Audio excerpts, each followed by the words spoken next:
Jadi otot betis di kaki kita berfungsi sebagai pompa. Pada saat kita menggerakkan betis, betis akan mengencang dan mendorong darah yang terkumpul di pembuluh darah bagian dalam untuk bisa naik ke area jantung. Dengan demikian, darah yang mengumpul di kaki menjadi lebih sedikit dan akhirnya pembuluh darah tidak terlalu melebar dan kita bisa mengurangi resiko terjadinya varises. Nah, sebenarnya gerakan-gerakan yang kita akan lakukan adalah gerakan yang fokusnya pada otot betis. Tapi perlu diingat lagi, ada banyak faktor lain penyebab varises. Jadi bukan berarti jika kita sudah melakukan setiap olahraga yang menggerakkan otot betis, kita pasti terhindar dari varises.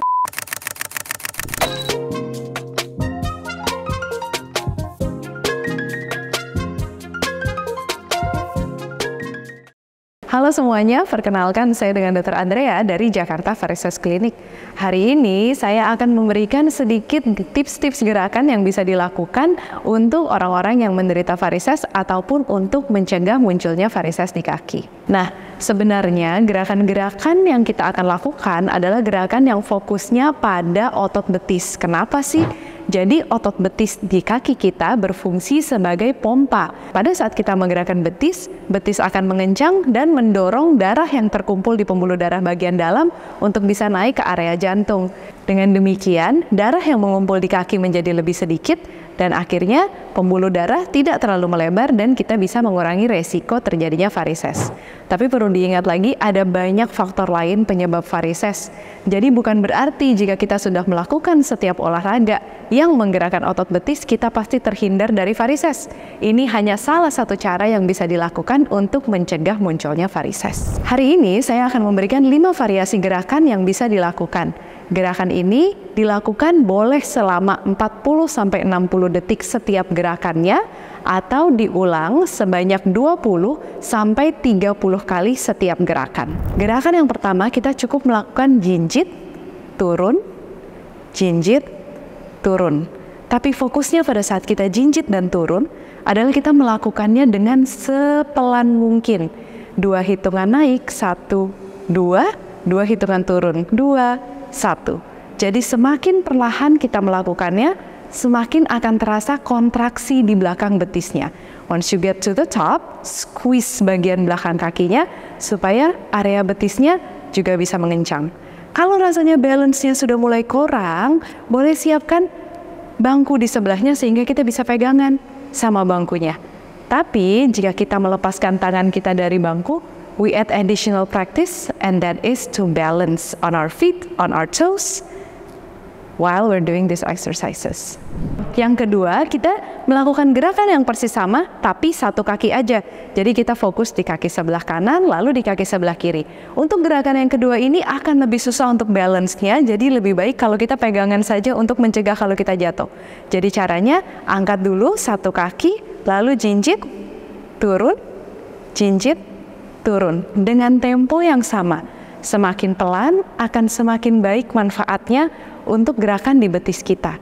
Kalau misalkan kita sudah lama-lama semakin percaya diri, kita boleh lepaskan, but it's definitely harder to go slow without your hands. Okay?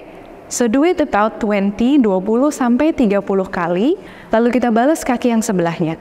Pastikan setiap gerakan kita lakukan sebanyak 20 sampai 30 kali atau nyalakan timernya dan lakukan sebanyak 30 sampai 40 detik setiap kaki.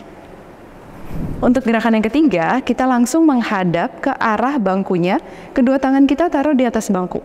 Kalau kita ternyata nggak ada bangku di dekat rumah, kita juga bisa pegangan sama meja, pegangan sama dinding, yang penting untuk membantu kita untuk tetap balance. Setupnya, kita berdiri menghadap ke arah bangku, badan kita juga menghadap ke bangku. Lalu kita dorong lutut kita sampai lutut kita melewati jari-jari kaki. Lalu sama prinsipnya, jinjit, letakkan, jinjit, letakkan. Ingat, tetap bergerak selambat mungkin dan rasakan gerakan betisnya, kenceng di belakang betisnya pada saat kita sedang menjinjit dan naik ke atas. Dan semakin lama, coba tambahkan range of movement-nya. Semakin tinggi lagi ke atas. Dan pastikan lututnya tetap didorong ke depan, menjauhi atau lebih jauh daripada jari-jari kakinya.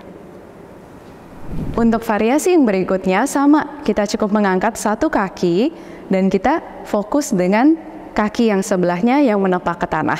Jadi facing the chair, kaki kita dorong dulu lututnya melewati jari kakinya, angkat satu kaki, mungkin kita taruh di belakangnya, lalu kita jinjit, turun, jinjit, turun. Jadi kita melakukan semua gerakan ini sama, bukan berarti setiap kali kita harus melakukan semua gerakan. Kita cukup mengulang-ulang, mungkin hari ini 3 variasi, besok 3 variasi lagi, tapi selalu dalam jumlah yang sama atau durasi yang sama, dan kedepannya mungkin bisa ditambahkan menjadi lebih lama lagi atau lebih banyak lagi pengulangannya.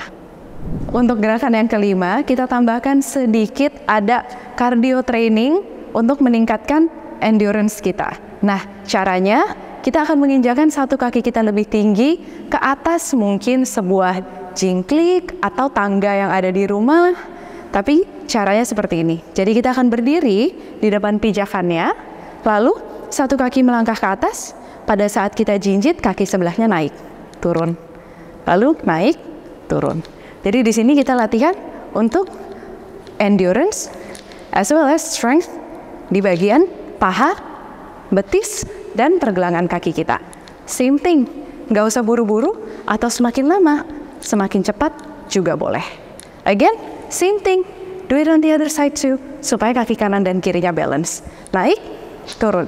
Jangan kaget kalau misalkan ternyata badan kita yang sebelah balance-nya lebih baik daripada yang lain. That's very normal. Atau kaki kita ternyata sebelahnya lebih kuat daripada yang sebelahnya. That means we just have to practice a little bit more on our weaker side.